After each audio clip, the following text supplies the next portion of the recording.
最兴盛时期哦，他们连厨房啊、大小房间合起来有99间啊，所以基本上应该可以在那个时候可以住300-400人。仿佛走进时光隧道，这里是新竹3级古迹刘家宅院，清朝时期兴建，看似三合院，其实是一前一后的双堂屋。你在前面看它很像三合院，可是你进到里面又发现它是一个四合院。传统客家农宅是整个大家族的避风港，护笼间的天井让各个住户保有隐私，建筑处处是学问。这屋体它是一层一层的高上去，给人感觉就是步步高升的感觉。正厅的建筑你看它中间是凹下去的，所以这主要是要聚气。双堂屋后头还有刘家专属的祖塔，每到清明聚集上千人一块祭祖，相当壮观。像这个有没有？我们已经做了它8分之后就摆着，等一下一冲就可以出了。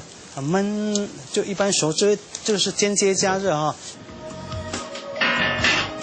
逛完了客家宅院，当然别错过客家美食刘家焖鸡。听到声音哈，撒过来。外皮酥脆，肉质滑嫩，原来是客家人招待友人的美味，但现在可成了观光客最爱的这一味。搭配老板招牌的焖笋和豆腐卷，更是令人回味无穷。我觉得它的皮很脆啊，然后肉汁很甜，然后它有用蒜头，然后有入味。从竹14线拜访双堂屋，转新埔115线，就可以先到九琼湖、新埔罩门休闲农业观光区吃焖鸡。接下来挑选一条步道走走，或者是到农场体验生态。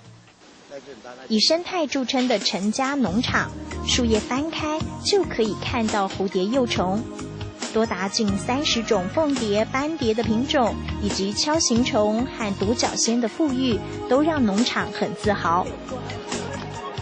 累了还可以坐下来品尝客家擂茶和客家起拔，或是 DIY 小时候的铜腕，都是一趟开心的旅程。